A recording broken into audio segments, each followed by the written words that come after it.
पहले बच्चों आज हम पढ़ेंगे विकर्ण तथा द्रव की द्वैत प्रकृति का लेक्चर नंबर 13 17।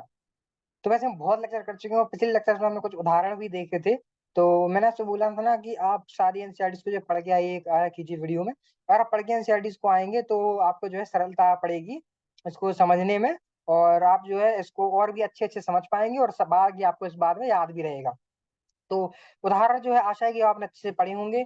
और चैप्टर में जो है कुछ स्टार्ट में क्वेश्चन दिए रहते हैं एंड में।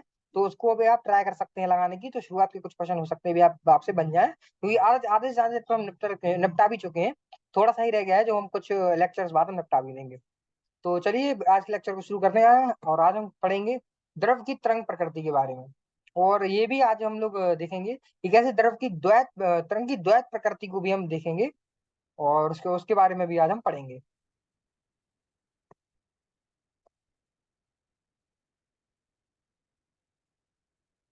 चलिए, प्रकाश जो कि व्यापक तौर पर वैध चुंबकीय विकिरण है कि द्वैत प्रकृति तरंग कण अध्ययन द्वारा स्पष्ट रूप से प्रकट होती है जो हमें दिखता भी है। एक देखिए दो प्रकृति होती है, एक होती है तरंग प्रकृति, एक होती है कण प्रकृति। तो हम लोग को जो है दोनों प्रकृति जो है वो जो है प्रकाश दिखाता है। दोनों प्रकाश दिखाता है और दोनों जो है अगर कोई कण है तो वो भी दोनों प्रकृति दिखाता है। इसी को हम द्वैत प्रकृति कहते हैं। और ये आपको अचंभित भी कर सकता है, सोचने पर मजबूर भी कर सकता है कि कैसे कण जो है वो जो है तरंग प्रकृति कैसे दिखा रही है और जो प्रकाश है वो कण प्रकृति कैसे दिखा रही है। तो उसको आज हम पढ़ेंगे कि ऐसा क्यों होता है, कैसे होता है। तो प्रकाश की तरंग प्रकृति व्यक्तीकरण, विवर्तन और ध्रुवण में दृष्टिगोचर होती है। तो आपको दृष्टिगोचर का मतलब कुछ नहीं है, मतलब देखने पर देखी जा सकती है। और जो व्यक्तीकरण है, विवर्तन है और ध्रुवण है, ये मैं आशा करता हूँ कि आप ये पिछली क्लास में वैसे ही पढ़ चुके हो क्योंकि ये चैप्टर जो है पहले इस चैप्टर से पहले आते हैं। तो आप ये सब पढ़ चुके हो पहले ही, तो मैं आशा करता हूँ कि आपको पता होगी कि ये सब क्या है। तो इन सबको जो है दृष्टिगोचर होती है प्रकाश की तरंग। तो देखिए, प्रकाश विद्युत प्रभाव और क्वांटम प्रभाव में ऊर्जा और संवेग का अंतरण होता है और विकिरण कणों अर्थात फोटोन से बनता है। ये हम पहले भी पता है हम लोग को, ये हम पहले ही पढ़ चुके हैं। चित्रण या तरंग चित्रण के माध्यम से किसी प्रयोग को समझने की प्रकृति पर निर्भर करता है। हाँ, तो ये भी है। तो आपको समझ में आया कि तरंग चित्रण के माध्यम से किसी प्रयोग को समझने की प्रकृति पर वह निर्भर करता है। नेत्रों के माध्यम से देखने की घटना में दोनों चित्रण महत्वपूर्ण है। और फोटोन चित्रण शंकुओं द्वारा अवशोषित होता है। तो जो है अपनी आंखों में जो है आपने पढ़ा होगा जो है कि आंखों में पीछे जो है अपनी आंखों के जो है शंकुएं होती हैं जो कि प्रकाश को अपनी तरफ खींचती हैं, फिर जो है उसको वापस से रिफ्लेक्ट कर देती हैं, इसको इंग्लिश में कहते हैं वापस से भेज देती हैं। तो इसी जो है प्रणाली को, इसी जो है प्रोसेस को जो है फिर हम उसी की प्रोसेस, इसी की वजह से हम लोग देख पाते हैं चीजों को। तो आप समझे कि शंकुएं जो है वो अपनी आंखों में होती हैं और वो जो है उसी की वजह से हमें जो दिखता है। तो देखिए, रुकिए जरा।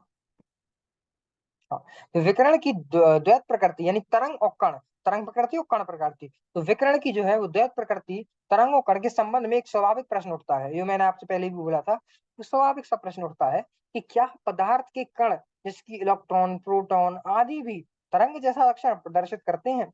आपके दिमाग में भी आया होगा कि यार इलेक्ट्रॉन कैसे जो है अपना जो है तरंग प्रकृति दिखा सकता है, या फिर जो है प्रकाश कैसे चलो प्रकाश तो फिर भी दिखता है कि एक्सपेरिमेंट के द्वारा अभी मैंने आपको बताया भी है कि कण जो है प्रकार प्रकृति प्रकाश को दिखाता है। कैसे जो है ये कण इलेक्ट्रॉन, प्रोटॉन ये कैसे तरंग प्रकृति को दिखाते हैं, ये कैसे तरंग जैसा लक्षण दिखाते हैं। तो ये जो है बहुत महत्वपूर्ण है। तो चलिए आगे देखते हैं। हाँ, तो लुइस विक्टर दी ब्रोगली ने सन 1924 में एक परिकल्पना प्रस्तुत की। उन्होंने विकिरण के संबंध में तरंग दैर्घ्य और पदार्थ के गतिमान कण के संबंध में पर विचार किया। अब देखिए 11.5 इक्वेशन ही दी हुई है, इसको मैं रुकिए पेन ले लेता हूँ आप। तो ये देखिए, उन्होंने कहा ये हमको पता है कि जो है तरंग दैर्घ्य बराबर जो है अपना स्थिरांक है, जो एच स्थिरांक है, प्लैंक स्थिरांक।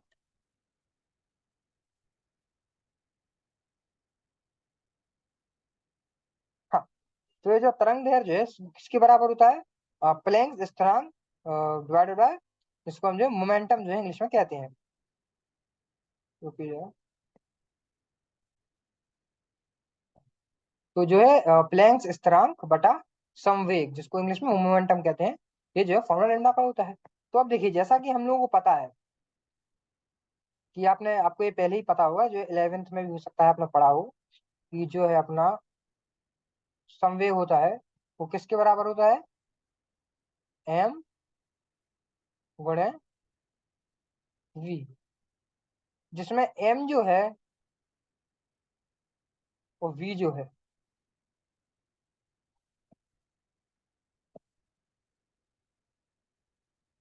एम जो है किसी वस्तु का जो है उसको कहते हैं, इंग्लिश में कहते हैं मास।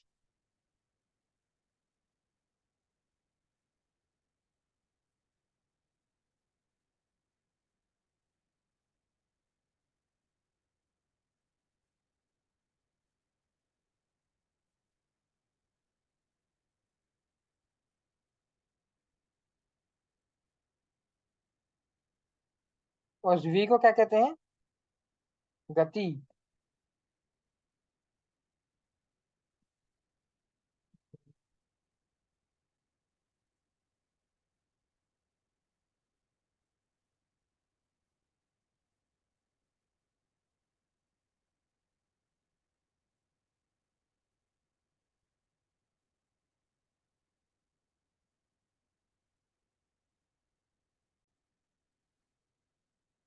हो सकता है आपको ये मास समझ में ना आए, तो मैं इस मास को मिटा देता हूँ।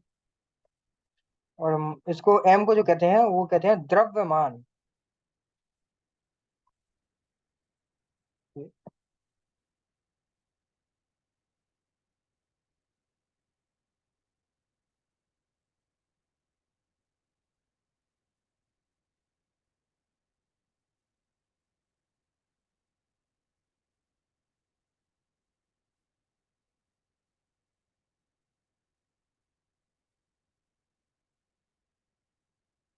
समझे आप? जो एम है ये अपना द्रव्यमान है। थोड़ी राइटिंग थोड़ी ऊपर नीचे, क्योंकि मैं माउस से लिखता हूँ तो थोड़ी दिक्कत होती है। बट आप इतना देख सकते हैं कि जैसे ये जो एम है जो द्रव्यमान है, वो अपना जो वी जो है वो गति है। तो जब द्रव्यमान को गति से गुणा किया जाता है तो अपना क्या बनता है? संवेग बनता है। तो और जो संवेग बनता है और संवेग को अपन द्रव्यमान गुणा गति लिख सकते हैं, तो बस यही किया है। तो इसको जो है द्रव्यमान जो है तरंग दैर्घ्य जो है इसके बराबर क्या आ जाता है?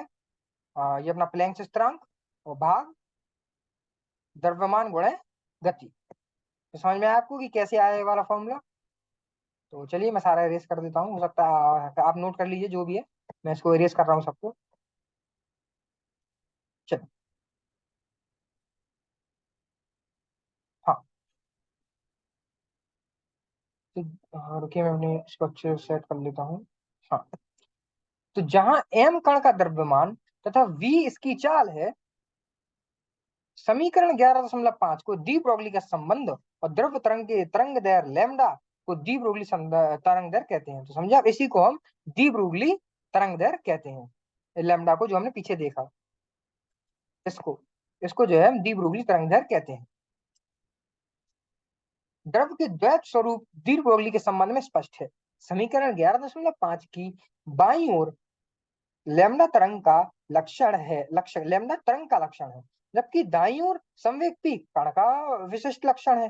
प्लैंक स्थिरांक जो एच है दोनों लक्षणों को संयोजित करता है। मतलब समझ रहे हो आप कि अगर बाईं ओर देखा जाए तो वो लैम्डा जो है तरंग का लक्षण है, और अगर दाईं ओर देखा जाए तो संवेग पी कण का लक्षण है। मतलब और बीच में जो लगा है वो इक्वल का साइन लगा है, मतलब इसको बराबर बराबर पे बताया जा रहा है।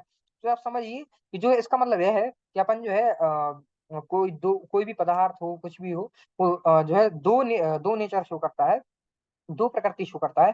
एक कण और दूसरी अपनी तरंग प्रकृति, और दूसरी कण प्रकृति। तो समझिए आप कैसे इक्वेशन की मदद से जो डी ब्रोगली ने जो है जो हमें इसको बताया कि जो है जो अपना द्वैत प्रकृति है वो कैसे होती है, और उनकी पुष्टि की। समीकरण 11.5 एक पदार्थ कण के लिए मूलतः एक परिकल्पना है जिसकी तर्क संगत केवल प्रयोग के द्वारा ही परखी जा सकती है। तथापि यह देखना रोचक है कि यह एक फोटोन के द्वारा भी संतुष्ट होता है। एक फोटोन के लिए जैसा कि हमने देखा है, ये देखिए P बराबर एच वी बटा सी, जो फॉर्मूला जो है आपने पहले भी पढ़ा होगा। और फिर पहले कर लेता हूँ ये वाला फॉर्मूला,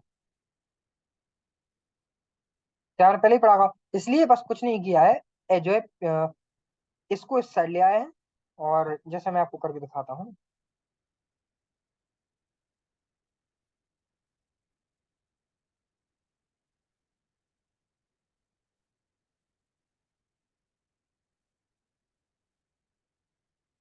अब एक काम करिए, इसको पलट दीजिए दोनों साइड से, दाएं और बाएं और दोनों साइड पलट दीजिए, तो ये क्या हो जाएगा, पी का 1/p।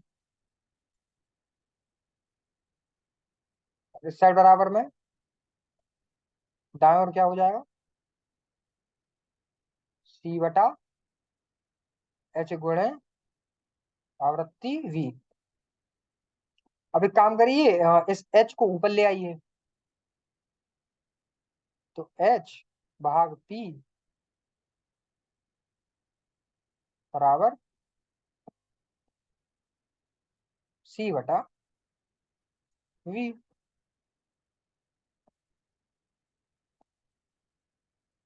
ये जो इक्वेशन है ये बहुत इंपॉर्टेंट है, और यही जो है यहाँ पे लिखी गई है। तो जैसा कि आपको पता है C/V क्या होता है, इसी को तो हम तरंग दैर्घ्य लैम्डा कहते हैं। इसी को जो है हम तरंग दैर्घ्य लैम्डा से दर्शाते हैं। तो यही अपना तरंग दैर्घ्य लैम्डा है, C/V। और ये फॉर्मूला इक्वेशन जो है बहुत इंपॉर्टेंट है, तो इसको आप स्टार मार्क कर लीजिए मेरे हिसाब से। इसको कर देता हूँ।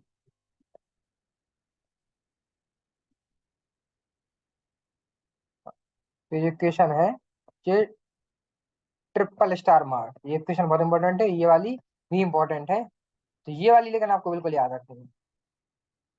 और ये कैसे आई, ये तो अगर आपको याद होगा तो ये कभी कभी क्या होता है, रुकिए ये क्या हो गया।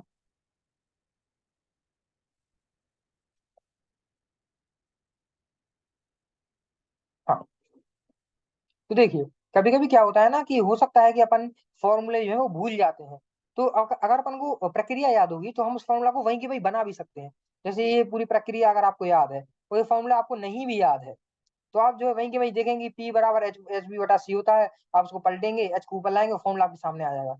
कभी कभी जो है हम फॉर्मूला भूल जाते हैं, लेकिन हमें प्रक्रिया याद रहती है, तो हमको इतनी समस्या नहीं होती, क्योंकि हमें प्रक्रिया याद है, तो हम फॉर्मूला वहीं के वहीं जो है उसको निकाल सकते हैं। तो इतनी समस्या नहीं होती, इसलिए फॉर्मूला जो है याद करना बहुत जरूरी है। और फॉर्मूले याद करना और उसको उसको कैसे आया उसको समझना, उससे भी ज्यादा जरूरी है।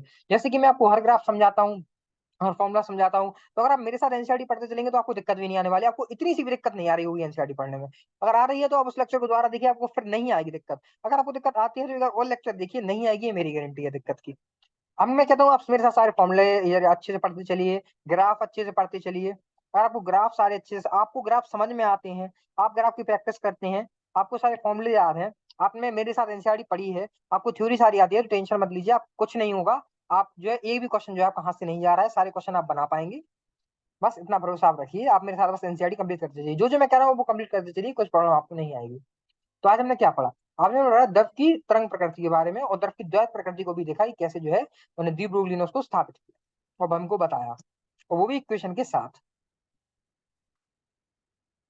और उनकी जरा मैं इसको सही कर देता हूँ, ये पता नहीं क्या लिखा है।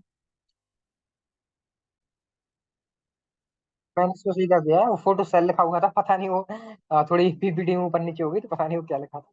तो कलम क्या पढ़ेंगे, कलम फोटो सेल के बारे में पढ़ेंगे, तो समझेंगे कि कैसे जो है फोटो सेल करता क्या है, इसका यूज क्या है, इसका इस्तेमाल क्या है, और ये बनता कैसे है, और सब कुछ कल इसके बारे में जानेंगे। कल जो है अब बहुत ही इंपॉर्टेंट टॉपिक है, फोटो सेल मस्ट टॉपिक है। मजा आ जाएगा आपको कल का लेक्चर लेके, तो कल का लेक्चर जरूर, अगला लेक्चर जरूर देखिएगा।